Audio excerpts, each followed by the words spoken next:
आप देख रहे हैं बीजापुर इन्फो। मैं आपके साथ जाफर कलादगी। बीजापुर शहर की डेक्कन कोऑपरेटिव बैंक की 76वीं जनरल बॉडी मीटिंग कल एपीएमसी के करीब वाक़े बैंक के मेन ब्रांच में आयोजित हुई, जिसमें बैंक कमेटी के मेंबर्स और शेयर होल्डर्स ने हिस्सा लिया। मीटिंग में कई विषयों पर चर्चा हुई, जिसमें विशेषकर बैंक को सोसाइटी में कन्वर्ट करने का विषय था। कमेटी का कहना है कि चंद महीनों पहले बैंक में हुए मिस अप्रोप्रिएशन के चलते आरबीआई द्वारा लोन्स न देने के रिस्ट्रिक्शंस बैंक पर लगाए गए हैं, जिससे बैंक के मेंबर्स को तकलीफ का सामना है। इसी कारण इस बैंक को सोसाइटी में कन्वर्ट करने पर यहाँ चर्चा की गई। देखिए। एक नमूने की सोच पैदा ही लेना उसको बोलकर, तो खासकर मेरा ख्याल क्या था। और मैं जब 2015 में ये बैंक के लिए जगह लिए, फिर उसके वास्ते सो बिल्डिंग बनाने का सर परमिशन पूछे। हमारी बैंक की हालत सुधरने लगी थी जब, तो आरबीआई वाले बिला तकरार हमारे को परमिशन देने लगे। लेकिन उनका एक तरीका था परमिशन देने, हमें जाकर अर्जी डाले तो उन्हें परमिशन नहीं देते थे, उनकी स्क्रूटनी होती थी। जब उनको इत्मीनान होता था तो लाइसेंस देते थे। तो इस तरीके से हमारे को 3 लाइसेंस और एक्स्ट्रा मिले। एक सिंदगी का मिला, बीजापुर में 2 मिले। और ये हमारी एक ही बैंक की, मैं ये नहीं बोल रहा, तुम कोई से भी कोऑपरेटिव बैंक में जाओ, वहाँ कोई भी चेयरमैन मैनेजर के बाजू कुर्सी डालने को नहीं पड़ता।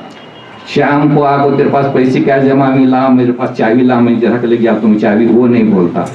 जो हिंदुस्तान में कोऑपरेटिव बैंक चलते हैं, जिस तरीके से चलते हैं वो तरीके से हमें चले। उसके बाद में फ्रॉड हुआ।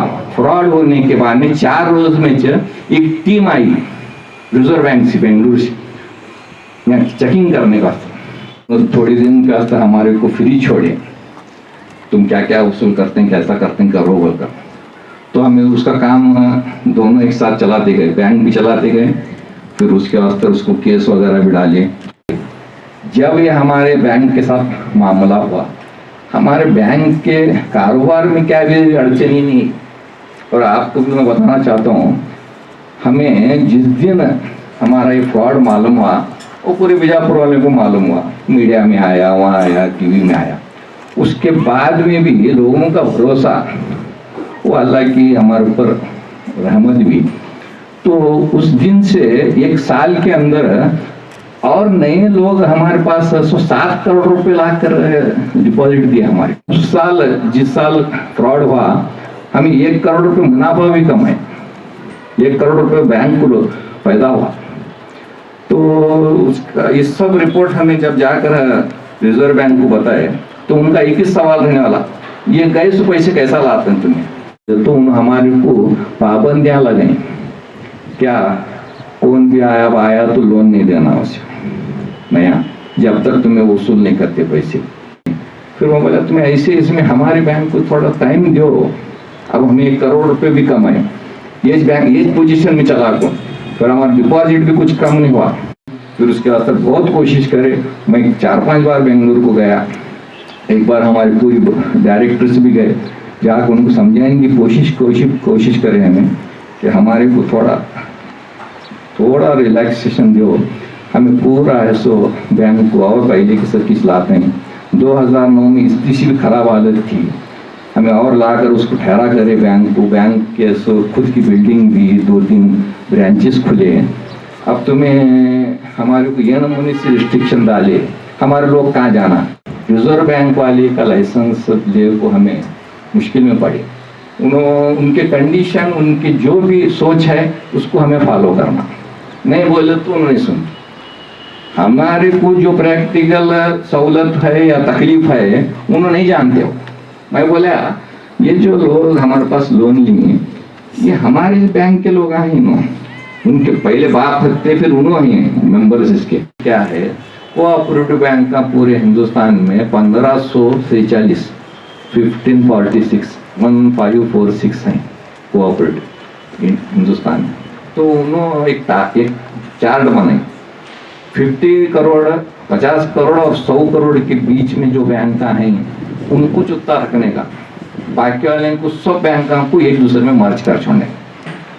अब हमारी बैंक है, हमारी बैंक में सब मिला 23-24 करोड़ 25 करोड़, हमें कोई से भी खाने में नहीं बढ़ते। उन्होंने बोलने वाले ले जाओ तो मैं सिद्धेश्वर बैंक में मर्ज करो, ये भी बात आई मर्ज करो, हमें एक तुम्हारी कंसेशन कर सकते हैं, मर्ज कर सकते हैं क्या?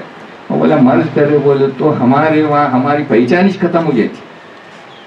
वो से हमारे सर के हमारे जो बैंक के मेंबर्स हैं वो से 50 पट मेंबर दूसरे बैंक में हैं, उन हमारे बैंक को कहीं पूछेंगे, हमारा कोई यहाँ का मेंबर गया जाकर उन्हें सो एक अकाउंट खोलना या लोन लेना, उन्हें कौन पहचानते हैं, उनको कौन नहीं करते हैं। ये हमारी कम्युनिटी के साथ बेइंसाफी होती है। तुम ऐसा मत करो, हमारे को बैंक चलाने दो, इसके बाद में जो भी होगा हमारे प्रॉपर्टी बेच को देते हैं तुम्हारे, यहाँ तक हमें बोले। लेकिन नहीं, आप नहीं, उन्होंने बोलते हैं आप पैसा दो, हमारा लाइसेंस है, क्या भी जरूरत नहीं, ले लो। फिर लोग हमारी जाना का, तो हमें उनको एक प्रपोजल भेजें बोर्ड में मीटिंग बुलाकर, तो वो प्रपोजल को उन्होंने क्या बोलते हैं कंडीशन दी थोड़े, वो कंडीशन तुम ये करो और तुम चला लेते जाओ। ये जो तुम्हारा बिजनेस है, बिजनेस चलाने में हमें क्या आड़े आते नहीं, तो वो लिख को जो देना है वो आज तुम्हारी सबकी रजामंदी होना है। क्या ये ले आपको बैंक को समय मर्ज करना, क्या बैंक को ऐसो हालत में रख को फिर उसको और चला लेते जाना, उसको अच्छी पोजीशन में लाना, ये तुम्हारी राय पर मुनस्सर है। आज की जनरल बॉडी का मेन पॉइंट यही है, बाकी की सब बातें इस पर ही निर्भर हैं। ये अगर हमारे को बिजनेस चलाने वास्ते इजाज़त मिली तो हमें और बैंक को ऐसो ज़रूर इम्प्रूवमेंट में लाते हैं, करते हैं। उसी हालत में जब पूरी तरफ चर्चा था बैंक का, हम 1 करोड़ रुपये मुनाफा कमाए, 7 करोड़ रुपये डिपॉजिट हमारे को आया, हर चीज़ से हमें बराबर रहे, कुछ भी नहीं। लोग चंद दिन बोले बाद में बिसर गए, उसके बैंक के बारे में कुछ हुआ सब उनको मालूम हो को भी उन्होंने हमारे पास डिपॉजिट, हमारे साथ जो व्यवहार करना, जत्ती अकाउंट्स रहना, सब कुछ था हमारे साथ। इनके रिस्ट्रिक्शन से बैंक को बहुत बड़ी परेशानी आ गई। हमें हले सरकार नहीं, कोई 50,000 रुपये भी लोन मांग रहा तो हम दे सकते नहीं। लेकिन अगर इसके बाद आज की मीटिंग के बाद में हमें एक सोच, एक रेजोल्यूशन एक पास करके उनको RBI वालों को बताए कि हमारे को बैंक की सख्त ज़रूरत है, वो चाहे तुम्हारे अंडर में चलेंगे, नहीं तो हमें गवर्नमेंट ऑफ कर्नाटक के अंडर में चलेंगे, जो कुछ चलेंगे, हम बैंक को चलाना चाहते हैं। इस बैंक को दूसरे बैंक में मर्ज नहीं करते, और दूसरे तीसरे जो उनके पास हैं अलग अलग नमूने के कायदे, वो को सब हमारे को नहीं होना, हमारे को बैंक बहरहाल चलाना। ये अगर हमें ऐसे उनको समझेंगे तो हमारे को ऐसा, और जो सहूलत हमें मेम्बरान को अभी तक देते आए 60 बरस से, वो आगे भी देने की उम्मीद है। तो आप इसके बारे में क्या राय देते हैं, अगर आप बोलिए तो फिर वो बात को ऐसा। ये हमारी बैंक है, यहाँ हमारा चलता है, भी हमारी बैंक रहे तो हमारा सहूलत मिल रही है, भी हमारी बैंक नहीं रहे तो हमारा सहूलत नहीं मिलती। भी हमें ले जाकर उनके पास मर्ज करे, भी हमारा क्या होने वाला बोलो, उसके बाद कौन पूछते हैं। BLD में नौकरी करने वाले को सिद्धेश्वर बैंक वाले मेंबर नहीं बना लिए है। ऐसी सूरत में हमारी बैंक ले जाकर उनके बैंक में उनके हाथ में दिए तो हम ना कौन पूछते क्या, नहीं पूछते, कौन भी नहीं पूछते। इसलिए मेरी एक आजिज़ाना गुजारिश है और मेरी ये राय है अपनी कि हमारी बैंक को हमारी रखना, दूसरे बैंक में मर्ज नहीं करना। जैसे अब अलहाज मोहसिन अली बोले वाले साहब इसके माहिर हैं, इसे कैसा चलाना उनको अच्छी तरह से मालूम है। तो मेरी ये राय है, अपनी पर्सनल ओपिनियन है कि जैसा भी चल रहा है वो हमारी बैंक चलना, हमारी बैंक हमारी चलना, जिस अंदाज में भी चलो लेकिन हमारी रहना। इसे ले जाकर दूसरे बैंक में किसके पे हाथ का खिलौना बनाने के हमारी हरगिज राय नहीं। इसलिए मैं मेरी ये राय पेश कर रहा हूँ। ये जो रिजर्व बैंक के जो परमिशन दिए थे बैंक को, वो छोड़ के हमें उनको परमिशन क्या दिया, उनको छोड़ देने का। हमारी बैंक हमारे साथ रहना, हमारे मेंबरशिप क्या है हमारे साथ रहना, उनकी जो भी कंडीशंस रहेंगे उनको क्या मानने की जरूरत नहीं है, क्या नहीं। हमें बैंक चला ले जाने का है, सब मिलकर सब मेंबर साथ देना इसे, और सब डायरेक्टर साथ देना। और हमारी बैंक पहले कैसा चली तो हमेशा ऐसा ही चलते रहना, जरूरत नहीं है। और मर्ज भी नहीं करते बोल को डायरेक्ट तुम बोलो। और क्या है, हमें जैसा अब कितने साल से, अब 75 क्या 40 साल से वो हमेशा से चलते रहेंगे और आगे भी चलाने की हमें सब जने मेंबर तुम्हारे साथ हैं और डायरेक्टर तुम्हारे साथ हैं। मैं ऐसा ही बैंक हमेशा कैसा चली थी वैसा चलते रहते। जो भी नुकसान आया वो क्या है वो रिकवरी होने की है। अब बोले सब रिकवरी जितना रिकवरी होता है कि नहीं, क्या है लोन देने का चालू करो और मेंबरों को ज़्यादा से ज़्यादा मेंबरा बना लो। ये सब डायरेक्टर लोगों के ऊपर मेरा भरोसा है। ये बैंक कहाँ भी मर्ज नहीं करना। इन्होंने मेरे लिए क्या किया ये सब डायरेक्टर्स लोगों ने मुझे मालूम है। मेरी सिर्फ सबको हाथ जोड़ के विनती है कि आप ही चलाना और आप ही आगे सब चालू करना। इस साल से ये बैंक हमारे चेयरमैन साहब होंगे, बोर्ड ऑफ डायरेक्टर्स होंगे, इन्होंने जैसा कि चला लेके गए बैंक को, वैसा बीजापुर के अंदर हमने कौन से बैंक के अंदर भी ना इज्जत मिले सो है ना ऐसा हमने प्रॉफिट मिले से। पल भर के अंदर घंटों के अंदर हमने लोन दे साले, चाहे वो गोल्ड लोन के रूप में होंगे चाहे दूसरी मदद के रूप में होंगे। ऐसे ऐसे हमारे साथ हालात हुए, वैसे हालात के अंदर भी हमने चेयरमैन साहब होंगे, बोर्ड ऑफ डायरेक्टर्स होंगे, सब हेल्प करे से हमें सब जने इतने साल उन्होंने हमारे वास्ते बहुत कुछ करे सो हैं। आज हमारे सब मेंबर्स का काम क्या है, आज हमें बैंक को सपोर्ट करना है। बैंक के वास्ते हमें जो भी चीज़ आपको करना ज़रूरी है वो करना ज़रूरी है। पहले जैसा चल रहा था वैसा से ये बैंक किसी सूरत में मर्ज नहीं करना। ये बैंक जो है हम भी मानते हैं हमारी माँ है, माँ को कभी धोखा नहीं देना।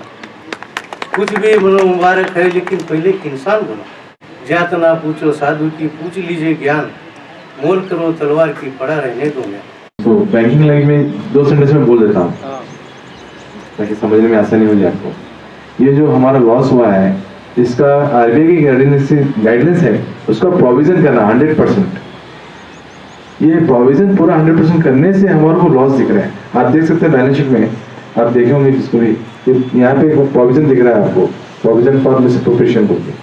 वो आरबीआई की गाइडलाइंस की तरफ से हमको करना पड़ा है, वरना ये हमारा जो 19-20 का है 1 करोड़ 14 लाख रुपए हमारा प्रॉफिट 100% था।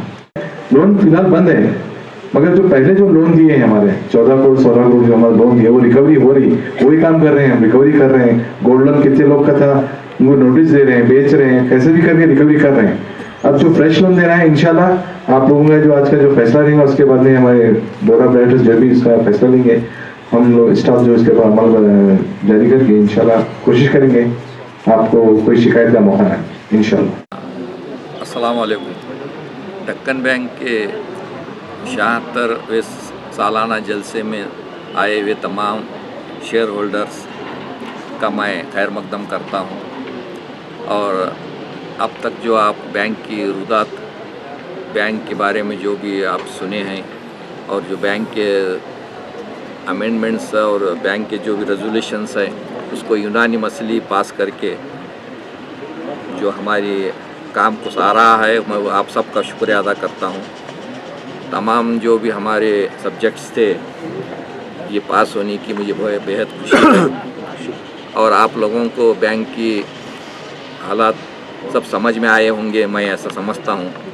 फिर भी जो मेरे बैंक के शेयर होल्डर्स यहाँ पर जो हाजिर नहीं हैं, मैं इनसे एक रिक्वेस्ट करना चाहता हूँ कि आप बैंक को हमेशा जो भी उसके एसएमएस आते हैं, बैंक के रिपोर्ट्स आते हैं, उसको तवज्जो से सुने देखें तो आपको बैंक की सहूलत हासिल करने में एक मदद मिलती है।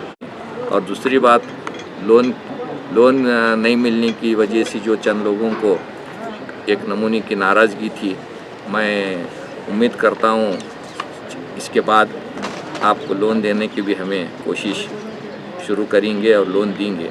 लोन लेने के बाद में आप लोग ऐसो उसका जो भी कंत है या किस्त बोलते हैं उसको सही वक्त पर लाकर लौटाए तो ये बैंक के लिए बहुत बढ़िया और बैंक बढ़ने के लिए एक मदद साबित होती है। आपका पैसा आपके पास ही रुक गया तो हमें दूसरों को लोन नहीं दे सकते। ये सोच ऐसी है कोऑपरेटिव की कि जब हम 10 लोगों को कोई बैंक या सोसाइटी लोन देती है तो जब वो 10 लोग अपना इंस्टॉलमेंट लाकर बराबर देंगे तो बैंक 11वें आदमी को लोन दे सकती है। तो ये उसके एक तस्वुर है, वो उस हिसाब से बैंक सोसाइटी वगैरह चलते रहते हैं। तो ये जो मर्ज करने की जो एक हमारी गवर्नमेंट की जो एक सोच चल रही है, जैसा कि सो SBI में SBM जमा मर्ज कर दिए, फिर आंध्रा बैंक को कॉरपोरेशन बैंक में मर्ज कर दिए, तो ये जो शेड्यूल बैंकों को जो उन्होंने मर्ज करने का जो काम शुरू किए हैं वो कोऑपरेटिव बैंक को भी करने का उन्होंने इरादा रखते हैं।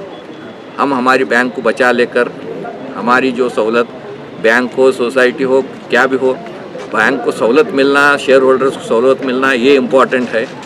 तो हमारे डायरेक्टर्स की तमाम की कोशिश ऐसी ही रहेंगी कि जो भी पहले हमारे जो कस्टमर्स हैं, जो हमारे शेयर होल्डर्स हैं, जिस किस्म की भी बैंक से सहूलत उठा रहे थे, गोल्ड लोन के शक्ल में या मॉर्गेज लोन के, घरों को मॉर्गेज रखकर लोन ले रहे थे, उन सब को हम आगे इंशाअल्लाह उम्मीद रखते हैं हम, और उसके लिए कोशिश भी कर रहे हैं। हम लोन भी चालू करेंगे और जो भी सहूलियत हम दे रहे थे बैंक को पहले से वैसा ही देते रहेंगे। आप भी दुआ कीजिए। अस्सलाम वालेकुम। आज जिस दौर से हम गुजर रहे हैं आप सब बेहतर जानते हैं। सिर्फ बैंक की नहीं, पूरे हिंदुस्तान में जो हालात चल रहे हैं इसके बारे में मैं ज़्यादा कुछ कहना नहीं चाहता। आज जो हमारे बैंक की हालत है ये एक आदमी के चीटिंग की वजह से, बैंक को धोखाधड़ी की वजह से हमारी हालत हुई है। लेकिन अगर ये बैंक सही से चल रहा है या इसको फिर से जो है एक लाइन पे लाना है या पटरी पे लाना है तो ये RBI से निकाल कर अपने खुद मुख्तियारी के अंदर जो सोसाइटी के रजिस्ट्रेशन होते हैं उसके तहत चलाकर फिर से जो है इसको उभारना पड़ेगा। इसलिए मैं सभी भाइयों से दरख्वास्त करता हूँ कि आप किसी के कहने के या कोई कुछ कहेगा तो उस पर ध्यान न देते हुए सब लोगों पर भरोसा रखें। आपके एतमाद को हम खोना नहीं चाहते, आपका भरोसा हम कायम रखेंगे। अस्सलाम वालेकुम। दक्कन बैंक के तमाम मेंबरान से गुजारिश है कि अब जो है RBI का जो रिस्ट्रिक्शन रहने की वजह से हम जो है आपको जो है लोन नहीं मुहैया करा सक रहे, जिससे तकलीफ़ हो रही है आपको। लेकिन RBI का जब तक हमारे ऊपर रिस्ट्रिक्शन रहेगा हम नहीं कर सकते। इसलिए हमारी जनरल बॉडी मीटिंग में और हमारे बोर्ड ऑफ डायरेक्टर की ये तमाम लोगों की राय ये है कि हम RBI के रिस्ट्रिक्शन से बाहर आएँ और बाहर आके जो है दूसरे कर्नाटक गवर्नमेंट के सेटअप में जाके जो है उसके कंट्रोल में रहकर हम जो है हमारे बैंक को और इम्प्रूव करेंगे। इंशाअल्लाह हम जो है आपको लोन देंगे और आपका डिपॉजिट भी लेंगे। इसलिए आप तमाम जो लोग हैं, मेंबर्स जो हैं, अफवाहों पे मत ध्यान दो। जो भी कुछ कहना है आप हम डायरेक्टरों से मिलिए और उनसे क्लियर कीजिए। अफवाहों पे मत ध्यान दीजिए। हमारी बैंक अच्छी चल रही है। हम जो है इसको जो है परेशानी जो भी हालात हैं आपको हालात से हम डेफिनेटली ऊपर आएंगे और जो एक सक्सेसफुल जो है पहले जितना जैसा था उस हालत पर हम वापस आएंगे। आप तमाम लोग जो है हमारे को कोऑपरेशन करो। मोहम्मद रफ़ीक व्यापारी, दक्कन बैंक का डायरेक्टर।